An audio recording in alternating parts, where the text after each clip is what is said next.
अगर मान लीजिए आपका सैलरी कंपोनेंट मेजर के पहले 18,000 था, तो फिर उसके बाद कैलकुलेशन स्टेप में रेफरेंस बेस अगर यहाँ पे हम लेंगे तो पोस्ट मेजर वो हो जाएगा 34,600, मतलब 18,000 जो आपकी बेसिक थी वो बढ़ जाएगी और हो जाएगी 34,600। और डीआरएस अलाउंस जो है पहले आपको मिलता था 10,800, तो वो आपका हो जाएगा जीरो, क्योंकि वो पहले रीसेट हो जाएगा। फिर एच आर ए 24.7% से लेकर 27%, जो कि 4,320 मिलता होगा आपको प्री मेजर में, लेकिन वो हो जाएगा 9,342। ग्रॉस सैलरी में किस तरह से बदलाव होगा, 33,000 जो मिलता था आपको पहले वो हो जाएगा डायरेक्टली 44,000, मतलब 11,000 का यहाँ पे सीधा सीधा डिफरेंस है जो कि अभी हो रहा है, लेकिन आगे आने वाले दिनों में इससे बहुत ज्यादा हेल्प होगा। जैसे कि मैंने बताया कि हर एक कंपोनेंट जो है बेसिक के ऊपर डिपेंड होता है, तो जब बेसिक बढ़ता है तो सरकारी कर्मियों का वेतन बहुत अच्छी तरह से बढ़ जाता है। तो आप इस जो कंपैरिजन है ग्राफ, इसमें भी देख सकते हैं कि द प्री पहले तो दी पी ए मेजर टोटल जो है 33,000 यहाँ पे हो रहा है, फिर पोस्ट मेजर जो है 43,900 यहाँ पे होता हुआ हमें दिख रहा है। तो सेकेंडरी फाइनेंशियल इम्पैक्ट इससे क्या होगा, अगर इसकी भी बात हम करें तो H R S labs often triggers a shift from the 24% to the 27 और 30%, मतलब जब भी जो डीए है वो 50% के ऊपर चला जाता है तो एच आर ए को 27% से लेकर 30% तक यहाँ पे बढ़ा दिया जाता है। ग्रेचुइटी भी बढ़ा दी जाती है, higher basic means higher terminal gratuity pay out, और उसके साथ ही साथ जो पेंशन है commutation and monthly pension are locked at the higher base, मतलब जो पेंशन और कम्यूटेशन है वो सभी जो है हायर बेस पे यहाँ पे लॉक हो जाएंगे। तो कुछ इस तरह से सरकारी कर्मियों को ये जो डीए मेजर का जो फायदा है उसको हमने आज की इस वीडियो में जाना है, जो कि बहुत ज्यादा यहाँ पे सरकारी कर्मियों को फायदेमंद साबित होगा। हाय हेलो, स्वागत है दोस्तों आज के इस वीडियो में। तो आज की इस वीडियो में हम बात करेंगे the DA measure explained. So basically हम सबको पता है कि 8th पे कमीशन के बारे में देश में लगातार जो है बातें चल रही है, और सभी सरकारी कर्मी इसी की राह देख रहे हैं कि 8th पे कमीशन कब ऑफिशियली इम्प्लीमेंट होगा, और उसके साथ ही साथ जो सरकारी कर्मी हैं उनके वेतन में कितनी वृद्धि होने वाली है, और सरकार इसका ऑफिशियल अनाउंसमेंट कब करेगी और कब खाते में नया पैसा आएगा। इन सभी चीज़ों के बारे में लगातार जो है यहाँ पे देश में सरकारी कर्मियों के वर्ग में चर्चा जो है चल रही है। लेकिन उसके बीच में ही सरकारी कर्मियों के वर्ग में और एक जो विषय है उस पर बहुत ज़्यादा यहाँ पे चर्चा हो रही है, जो कि द डीए मेजर के बारे में है। तो क्या है ये डीए मेजर और किस तरह से सरकारी कर्मी चाह रहे हैं कि जो 50% डीए है उसको बेसिक के साथ मर्ज कर देना चाहिए सरकार को, और आखिर क्यों सरकारी कर्मी चाह रहे हैं कि डीए को मर्ज कर देना चाहिए, इन सभी चीज़ों के बारे में आज के इस वीडियो में हम बात करेंगे। तो वीडियो को बिल्कुल एंड तक देखिए, और अगर आपने अब तक चैनल को सब्सक्राइब नहीं किया तो सब्सक्राइब कर लीजिए, क्योंकि सरकारी कर्मी और पेंशन भोगियों के लिए महत्वपूर्ण जानकारी हम देते रहते हैं। जैसे कि जब हम सबको पता है, जब भी अंडर 7 पे कमीशन ये कहा गया था कि जब भी डीए जो है 50% के ऊपर चला जाता है तो डीए को बेसिक के साथ मर्ज कर देना चाहिए, जिससे कि सरकारी कर्मियों का बेसिक बढ़ जाएगा। तो आखिरकार आप ये क्वेश्चन भी पूछ सकते हैं कि क्यों सरकारी कर्मी चाहते हैं कि अपना बेसिक यहाँ पे बढ़े या फिर डीए जो मर्ज हो, क्योंकि जब भी बेसिक सरकारी कर्मियों का बढ़ता है तब उनके वेतन में आगे आने वाले दिनों में बहुत बड़ी वृद्धि देखने को मिलती है। जैसे कि जो सैलरी के मेन कंपोनेंट होते हैं दो होते हैं, एक तो होता है बेसिक और दूसरा होता है डीए। लेकिन हम सबको पता है कि जो डीए होता है वो बेसिक से ही डिराइव होता है, मतलब जो जितना ज्यादा बेसिक होगा उतना ही ज्यादा डीए सरकारी कर्मियों को मिलेगा।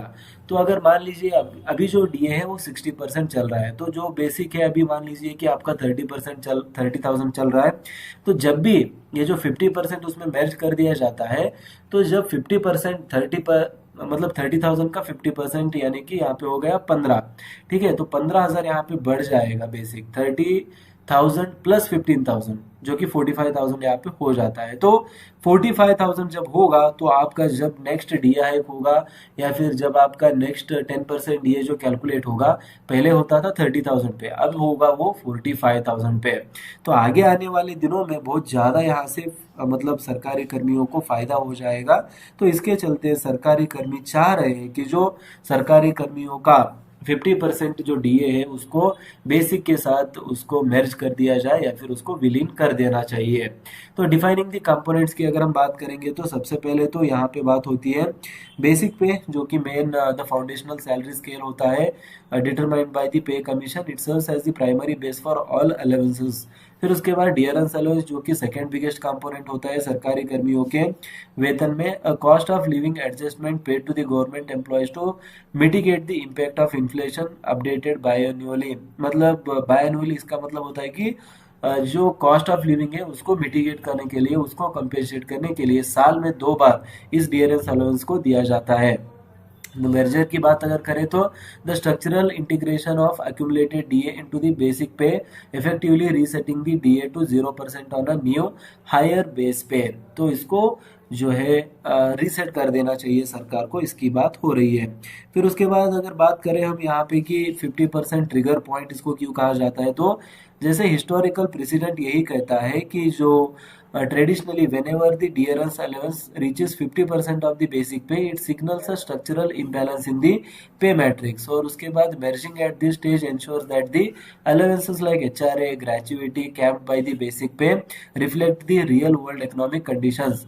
This absorption prevents the erosion of real wages while simplifying the payroll structure for the next financial cycle। यहाँ पे कहा जाता है मतलब जो अप्रोप्रिएट हमें डीए जो एचआरए जो मिलना चाहिए वो नहीं मिलेगा अगर डीए 50% के ऊपर चला गया है ऑलरेडी। तो इसके हिसाब से सरकारी कर्मी चाहते हैं कि सरकारी कर्मियों को डीए को बेसिक के साथ मैच कर देना चाहिए। इन्फ्लेशन अकमुलेशन की अगर हम ट्रेंड की बात करें तो कुछ इस तरह से कैसे इन्फ्लेशन जो है अकुमुलेट होता है, अगर उसकी भी बात हम यहाँ पे करेंगे तो आप यहाँ पे क्लियरली देख सकते हैं जैसे कि स्टार्टिंग साइकिल में इन्फ्लेशन कम है, लेकिन जैसे जैसे जो डीए बढ़ता गया तो इन्फ्लेशन भी लगातार बढ़ता हुआ जा रहा है। मिड साइकिल पे 30% पे आ गया, मेजर पॉइंट पे यहाँ पे 60% तक ऑलरेडी आ चुका है। तो द मैथमेटिकल मैकेनिज्म की अगर बात करें तो मतलब आखिरकार कैसे होता है, इसके लिए क्या फॉर्मूला यूज होगा, उसकी भी अगर हम बात करें तो स्टेप 1 होता है कि डिटरमाइन द एंकर, मतलब जो मेन कंपोनेंट है उसका उसको डिटरमाइन कर लो पहले। आइडेंटिफाई द करंट बेसिक पे and the accumulated DA percentage at the reference rate पे पहले अकुमुलेटेड डीए परसेंटेज को यहाँ पे कैलकुलेट कर देना चाहिए।